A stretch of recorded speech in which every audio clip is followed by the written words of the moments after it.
سامعین و ناظرین، آج جو حدیث مبارکہ ہم پڑھ رہے ہیں اس میں جماعت کے ساتھ پہلی صف میں نماز پڑھنے کی ترغیب دلائی گئی ہے اور اس کی فضیلت بیان ہوئی ہے۔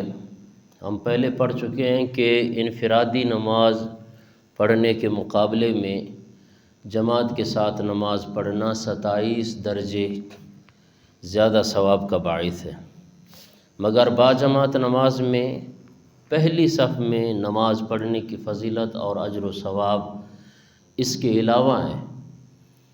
اتنا اجر و ثواب کہ امام الانبیاء صلی اللہ علیہ وسلم نے ارشاد فرمایا کہ لو یعلم الناس ما فی النداء وصف الاول ثم لم یجدوا الا ان یستہموا علیہ لاستہموا۔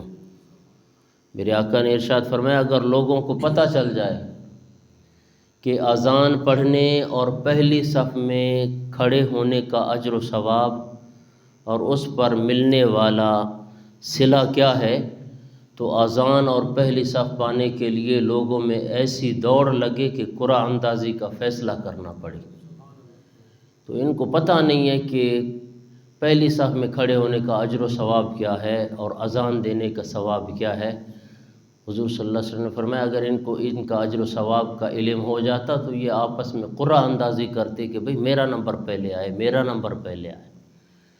حضرت براء ابن عازب رضی اللہ تعالیٰ عنہ فرماتے ہیں کہ نبی کریم صلی اللہ تعالیٰ علیہ وسلم صفوں کے درمیان ایک طرف سے دوسری طرف چلتے تھے، ایک طرف سے دوسری طرف، ہمارے سینے اور کندھوں پر ہاتھ پھیرتے اور فرماتے کہ آگے پیچھے مت ہو ورنہ تمہارے دلوں میں بھی اختلاف آ جائے گا، اور آپ فرمایا کرتے تھے کہ ان اللہ وملائکتہ یصلون علی الصفوف الاول۔ حضور صلی اللہ علیہ وسلم یوں صفیں سیدھی کر کے فرمایا کرتے تھے کہ بے شک اللہ تعالی رحمت نازل فرماتا ہے اور فرشتے رحمت کی دعا کرتے ہیں پہلی صف والوں کے لیے۔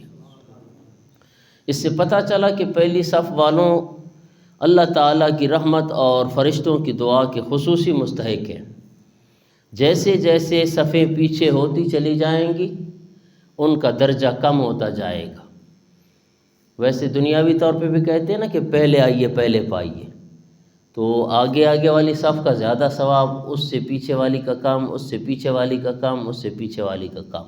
لہٰذا حتی الامکان کوشش کریں کہ مسجد میں پہلے جائیں اور پہلی صفوں میں جگہ پائیں، اللہ تعالیٰ کی خصوصی رحمت اور فرشتوں کی دعاؤں کے حقدار ٹھہریں۔ سامعین ناظرین، پہلی صفوں کی نبی کریم صلی اللہ تعالی وسلم نے صرف ترغیب نہیں دلائی بلکہ پہلی صفوں سے پیچھے رہ جانے والوں کے لیے وعید اور عذاب بھی سنائے۔ حضرت عائشہ صدیقہ رضی اللہ تعالیٰ عنہ بیان کرتی ہیں کہ نبی کریم صلی اللہ تعالی علیہ وسلم نے ارشاد فرمایا لا یزال قوم یتأخرون عن الصف الاول حتی یؤخرهم اللہ فی النار۔ لوگ پہلی صف سے پیچھے رہتے رہیں گے حتیٰ کہ اللہ تعالیٰ انہیں جہنم میں بھی سب سے پچھلے اور نچلے درجے میں ڈال دے گا۔ لیکن پہلی صف میں جگہ پانے کے لیے دوسروں کو تکلیف نہیں دینی کہ پہلی صف میں جگہ ہے ہی نہیں تو پھر آپ زبردستی اگر گھس جائیں اس میں، اس طرح بھی نہیں ہے، اور زبردستی گھس جانا یہ مناسب اور ناجائز ہے۔ تو نبی کریم صلی اللہ تعالی علیہ وسلم نے ارشاد فرمایا من ترک الصف الاول مخافۃ ان یعزی احدا اضعف اللہ له اجر الصف الاول۔ جو شخص اس خوف سے پہلی صف کو چھوڑ دے کہ اس کی وجہ سے کسی کو تکلیف نہ ہو تو اللہ تبارک و تعالیٰ اسے پہلی صف سے دگنا ثواب عطا فرمائے گا۔ تو لوگوں کا یہ خیال کرنا چاہیے، یہ نہ ہو کہ ان کو تکلیف ہو اور آپ جو ہے نا پہلی صف میں گھس نہیں۔ یہی طریقہ مکے میں حجر اسود کے حوالے سے ہوتا ہے، بجائے اس کے کہ دیکھیں آپ حجر اسود کو جا کر بوسہ دیں۔ حجر اسود کو بوسہ دینا یہ سنت ہے، مستحب ہے، بجائے اس کے کہ آپ اس کو بوسہ دینے کے لیے جلدی کریں، اور اس میں کتنی تکلیف ہوتی ہے مسلمانوں کو۔ حاجیوں سے آپ لوگ پوچھ لیں، معتمرین سے آپ لوگ پوچھ لیں کہ بجائے اس کے کہ بھئی جب حضور صلی اللہ علیہ وسلم نے فرمایا نشان بنا ہوا ہے حجر اسود کی طرف سے، یوں آپ اگر یوں استلام کر دیں اور یوں استلام کر کے حجر اسود کو بوسہ دے دیں تو حضور صلی اللہ علیہ وسلم نے فرمایا گویا تم نے حجر اسود کو چوم لیا۔ تو جب اتنی آسانی ہے تو پھر ضروری ہے آپ کسی مسلمان کو وہاں پہ جا کر ایذا دیں اور تکلیف دیں. تو اسی طرح جماعت کے دوران صفوں کو سیدھا رکھنے اور صفوں کے درمیانی خلا کو پر کرنے کی بڑی فضیلت بیان ہوئی ہے. حضرت جابر بن سمرہ رضی اللہ تعالیٰ عنہ سے روایت ہے، نبی کریم صلی اللہ تعالی وسلم ہمارے پاس تشریف لائے تو ہم الگ الگ حلقے بنائے بیٹھے تھے. آپ صلی اللہ علیہ وسلم نے فرمایا ایسی صفیں کیوں نہیں بناتے جیسی صفیں فرشتے اپنے رب کے سامنے بناتے ہیں. ہم نے عرض کیا یا رسول اللہ فرشتے اپنے رب کے سامنے کیسے صفیں بناتے ہیں؟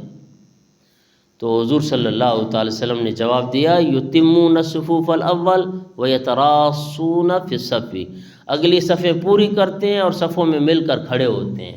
یہ طریقہ کار ہے فرشتوں کی صفوں بنانے کا کہ سب سے پہلے اگلی صفوں کو مکمل کرتے ہیں اور پھر ان صفوں کو بھی مل کے آپس میں جو ہے نا کٹھے ہو کر جو ہے نا وہ مکمل کرتے ہیں. اس کا مطلب ہے کہ مسجد میں الگ الگ حلقے بنا کر بیٹھنا نبی کریم صلی اللہ علیہ وسلم کو پسند نہیں تھا. وہاں پہ ٹولی بنا دی، وہاں پہ ٹولی بنا دی. آپ خود دیکھتے ہیں بچے ہوں یا بڑے ہوں کہ 2-4 وہاں بیٹھے ہوتے ہیں، 2-4 وہاں بیٹھے ہوتے ہیں. تو مسجد میں آپ صلی اللہ علیہ وسلم کی تعلیم یہ ہے کہ مسجد میں آتے ہی صفیں بنا کر بیٹھ جائیں، بجائے اس کے کہ جناب جو ہے نا ہم پھر جب جس وقت تکبیر کہیں تو آپ تکبیر کے وقت جو ہے نا پھر اس میں آتے ہی جیسے ہی اسی نیت کے ساتھ جب پہلی صف میں بیٹھ جائیں گے تو پہلی صف بھر جائے گی، پھر دوسری صف میں جگہ ہے تو دوسری صف بن جائے گی. تو اس طرح جو ہے وہ آتے ہی مسجد میں صفیں بنا کر بیٹھ جائیں اور ذکر اذکار میں مصروف ہو جائیں. ایک اور حدیث میں حضور صلی اللہ تعالی وسلم نے ارشاد فرمایا کہ صفیں سیدھی رکھو، کندھوں سے کندھے ملا کر کھڑے ہو اور شیطان کے لیے کشادگی نہ چھوڑو، وہ بیچ میں شیطان نہ گھس جائے. بالکل کندھا کندھے کے ساتھ ملا ہوا ہوگا تو بیچ میں جو ہے نا وہ جگہ خالی نہیں ہوگی. پھر آپ صلی اللہ علیہ وسلم نے ارشاد فرمایا من وصل صفا وصلہ اللہ وقطع صفا قطعہ اللہ، جو صف کو ملائے اللہ تعالیٰ اسے ملائے اور جو صف کو توڑ دے اللہ تعالیٰ اسے توڑ دے. یہ حضور صلی اللہ علیہ وسلم کی بد دعا ہے ایسے کے لیے کہ جب جو صف کو ملائے گا اللہ ان کے دلوں کو ملا دے گا، جو صفوں کو نہیں ملائے گا توڑے گا اللہ ان کو آپس میں جو ہے نا وہ دور کر دے گا. دعا ہے کہ اللہ تعالیٰ ہمیں اپنی اور اپنے محبوب صلی اللہ تعالی وسلم کی اطاعت نصیب فرمائے. جو کچھ کہا اور سنا اس کا ثواب اپنے مرحوم مسلمان بہنوں بھائیوں کو ایصال کرتے ہیں. مالک و مولا ان کے درجات بلند فرمائے. آمین ثم آمین یا رب العالمین.